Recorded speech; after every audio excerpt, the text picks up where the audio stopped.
Today's Zooftroop broadcast was sponsored by Torbox. Learn more about them later in the video.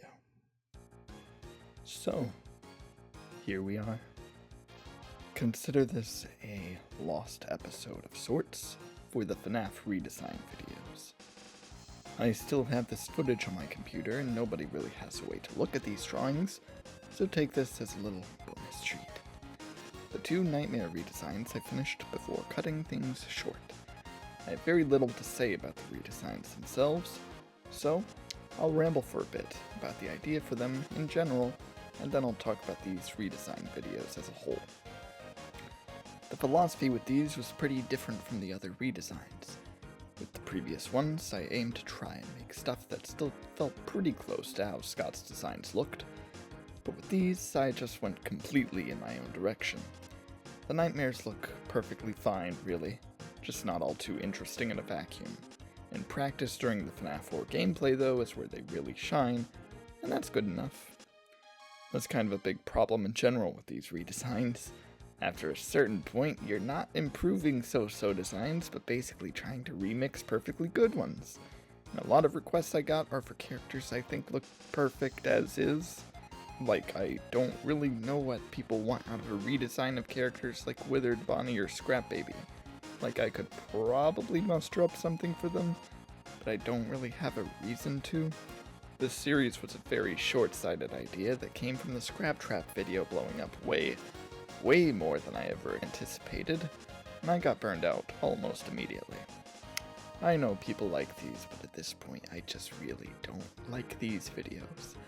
Maybe because I didn't think through the concepts I had thoroughly enough, which makes me dissatisfied with the drawings themselves, speaking mainly about the Fredbear whiskers here. Also, these scripts are a bit tedious to write since I try to stretch them out to a similar length to the Springtrap video, even though I have significantly less to talk about. Good thing is, that's not a problem this time. I get to complain. Anyway, my frustration with the redesign videos is finally waning a bit. Maybe at some point I'll try to take another stab at them under a different mindset, because frankly, I think this series concept is a bit too mean-spirited towards Scott's designs, even if I like the vast majority of his characters. It feels too much like a I can do way better than that guy idea, even if it's not. I'd rather not give myself a stigma like that if I can avoid it. I'm by no means a professional character designer. I just know what I like to see, and I make stuff I enjoy. Maybe just a character reimagining series could be fun, but that requires me to have motivation I do not have right now. Regardless, let's talk about Nightmare Foxy. The idea for this was to make him a reflection of Michael Afton, given these are his nightmares. Combining his past as a bully for his brother using the Foxy mask, as well as his fate with Ennard, seemed like a really cool idea, and I like how this turned out. It's nothing groundbreaking, and depending on how FNAF 4's nightmare sequences rest within the time frame of FNAF 1 and Sister Location, potentially this isn't even possible. But also this is fan art, so it doesn't really matter anyway. And also, I don't want to hear if you think Michael is the crying child. I do not care. Now, before we get to Plushtrap, you may be wondering, Zooftroop, do you have a sponsor segment you don't feel like making a clever transition for? The answer is yes.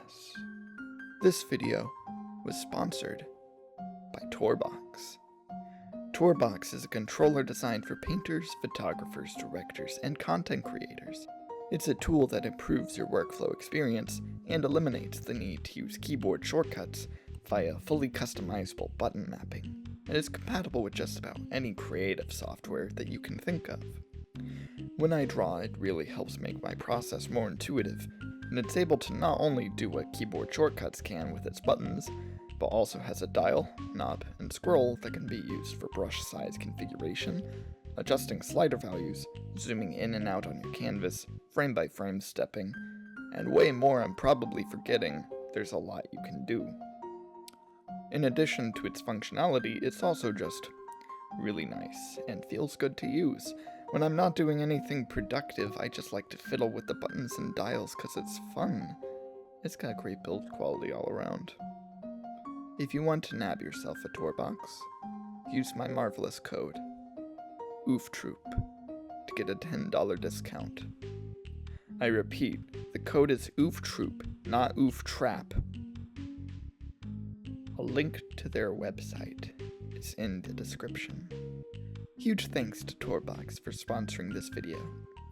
As for Plushtrap, the basic idea was to make him look more like an actual tattered plushie, still going with a little metal mouth with sharp teeth to go with the concept of him being a finger trap toy, but now resembling Malhair, with little spots of missing parts and a red patch on his stomach to reference Springtrap and Scraptrap. Also, he's all muddy because he's old and runs around, and that's fun. So yeah, that's it. Those are the last two FNAF redesigns, at least for the time being. They're probably the ones I think look the best out of all the ones I've done, honestly. I had proper ideas for them, and they stand out on their own, which can't really be said for the others, though I'm sure most people still like at least the Scraptrap one fine, since that's the one FNAF character design the majority of people dislike. Do I have anything else I want to talk about? Yes. Actually, no. But yes. Perhaps? I'm stalling. I'm writing the script with no idea what to go with here, and I don't feel like rambling. Everything you're hearing me say has been premeditated. And for what? This aimless monologue. I'm spiraling, and all I have to show for it is this speed paint. If you're watching this, I have other content on this channel that's far more valuable usage of your time. But you know what's even better usage of your time? Reading my Springtrap and Sans Go to Wisconsin comic on Webtoon. It's beautiful. I don't update it as frequently as I'd like to, thanks to college stuff, but no matter. I like those comics more than I like the redesign videos. This is not saying much. Also, watch the Springtrap and Sans Go to Wisconsin videos I've been making since 2019. Also watch the Epic Mickey rant I made. Also watch the Sans design analysis. Also watch just anything other than these redesign videos. I beg. Anyway, the Plushtrap part should be done at this point. Have a great day. Links to everything I just mentioned, including our beautiful sponsor, will be left in the description. Now leave.